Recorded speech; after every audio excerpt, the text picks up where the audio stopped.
Bimogo manyinde, jenyo onjugu manyinde. Bimogo manyinde, nesira na manifilu nyambara sira. Issue de la noblesse royale de Nouna, elle incarne à la fois l'héritage ancestral et la modernité musicale. Avec son tout premier album, Amitié ou encore Merci, Assi Diarra nous invite dans un univers sonore, riche, vibrant et engagé. Mesdames et messieurs, bienvenue dans Showbiz.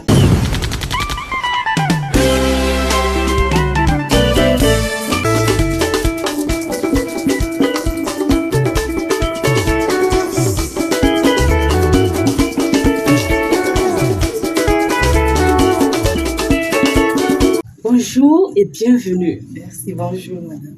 Vous êtes issue d'une famille royale. Comment cet héritage a-t-il influencé votre parcours artistique? Ça n'a pas été facile. Ça n'a pas été facile. Au début, la famille n'était pas d'accord.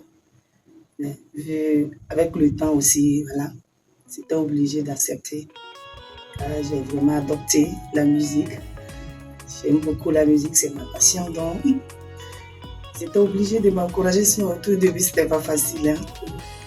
Avant la musique, vous étiez passionné par le théâtre. Pouvez-vous nous raconter ce passage de la scène théâtrale à la scène musicale?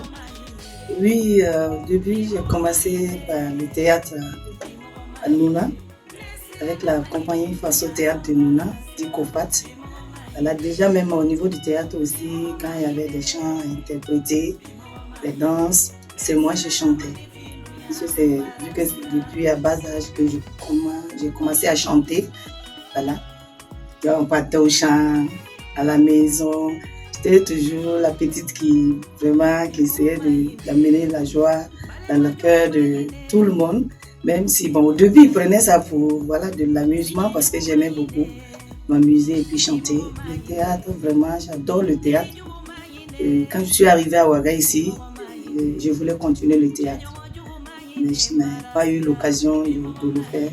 Vu que j'aimais beaucoup la musique, donc j'étais beaucoup fréquent aussi à la télé, à Bouné, théâtre là-bas. Je vais rencontrer un certain Bilogo. Bilogo va me faire rencontrer Fémassine Passe. Là commence parcours musical. Ouais.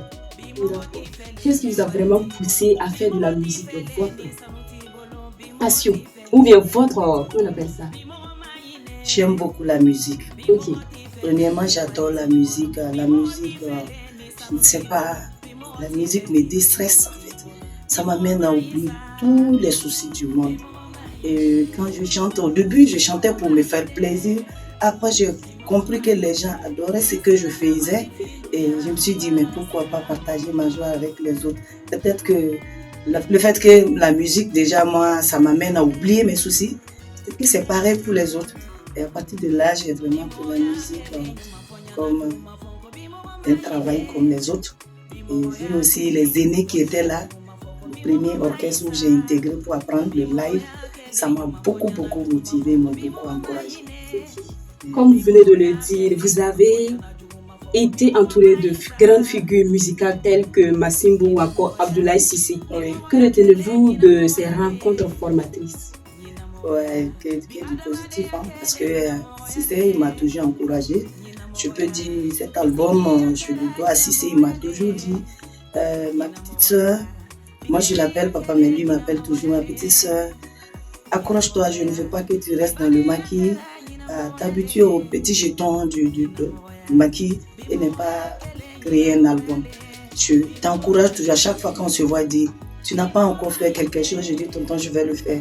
Je t'encourage toujours, il m'a toujours encouragé, eux tous d'ailleurs, même le soliste, le chef d'orchestre d'Akio, que je salue de passage. Donc tout cela, ils m'ont encouragé vraiment de réaliser ce rêve-là. Je me tenais vraiment à cœur. Le titre de votre premier album, Amitié, qui signifie merci, est un mot fort. À qui adressez-vous ce merci? À tous mes fans, tous ceux-là qui m'ont fait confiance. Et tous ceux-là qui m'ont soutenu pendant tout ce temps, surtout les clients.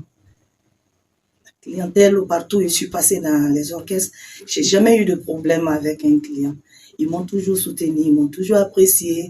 Surtout, voilà, les petits jetons, ça ne manquait pas. Donc, Je peux dire que j'étais un peu la chouchou du groupe, donc ça fait que je me créais des problèmes. Ok. Raison pour laquelle chaque fois je saute de groupe en groupe, parce que j'étais beaucoup aimée par le public, vu voilà, ma joie de vivre aussi.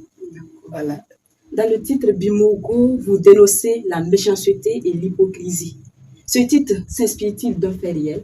Oui, c'était fait réel. Je l'ai vécu en amitié comme en famille. Moi, j'ai toujours été là pour les autres.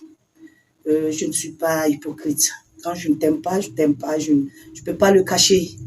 Mais dans toute amitié, moi, je suis toujours franc. Et je m'investis. En retour, je ne reçois que des coups, comme je l'ai dit. Surtout, en amitié, tu peux oublier. Mais quand c'est dans la famille, ça fait très, très mal. C'est des cicatrices qui guérissent difficilement. Sinon, les amis, bon, moi, je me dis que nous ne sommes pas de la même famille. Ben, si ça ne va pas, basta. L'amitié n'est pas une prise en charge. Si ça va, on marche ensemble. Si ça ne va pas, chacun se cherche. Ben, ça m'a beaucoup inspiré quand j'en ai vécu beaucoup de choses. J'aimerais vraiment interpeller les gens s'ils pouvaient arrêter vraiment d'être hypocrites ou de rendre le mal après que la personne t'a fait du bien. C'est pas du tout bon. Ok. Parce que ça, c'est une blessure qui ne guérit pas. Oui. Vous rendez aussi hommage aux tradis praticiens avec Yatim. Yativim. Non, Vim Marketing. Ok. Yatimé, c'est les orphelins, c'est deux titres différents. D'accord. Quel rôle pensez-vous que la médecine traditionnelle joue dans la culture burkinabé aujourd'hui? Bon, moi, je pense qu'il joue vraiment un rôle très, très important. Ok. Très important. J'aimerais vraiment qu'on s'investisse là-dessus pour vraiment aider ces personnes-là qui sont là, qui veulent soigner traditionnellement, et que vraiment ça vient se joindre à la médecine moderne. C'est très important, car j'ai eu beaucoup de mal. Ce sont ces praticiens-là qui m'ont beaucoup soigné. Ouais. Ok. Quel est le rêve ou le message que vous souhaitez que le public retienne d'Assi Diarra? Le rêve, moi, vraiment, c'est ce que j'ai dit la dernière fois. Je rêve vraiment d'être connu mondialement. Et ça aussi, on ne peut pas se lever comme ça et puis être connu. Il faut travailler, chose que je l'ai dit. L'album, c'est autoproduction. Il n'y a pas eu de producteur. Ça n'a pas été facile. Où tu dois jouer vendredi, samedi, dimanche. Le lundi, tu prends le petit guerre, comme on le dit. Tu vas en studio, tu essayes de faire quelque chose. Donc, moi, mon rêve, c'est de pouvoir, bon, je cherche peut-être mes propres moyens et essayer de travailler encore davantage pour franchir les frontières du Burkina Faso, pour honorer le pays. Et le message que j'ai à donner à mes sœurs et frères qui veulent aussi apprendre la musique dans le live où tout se passe souvent dans les cabarets. Et je me dis que la vie d'artistes ne se limite pas là-bas seulement. On peut, si on veut, si on a la foi, on a la volonté, on peut réaliser nos rêves. Merci beaucoup, Assi Diarra, pour cet échange rempli de sens, d'authenticité et de profondeur. Nous vous souhaitons un magnifique parcours avec cet album Amitié.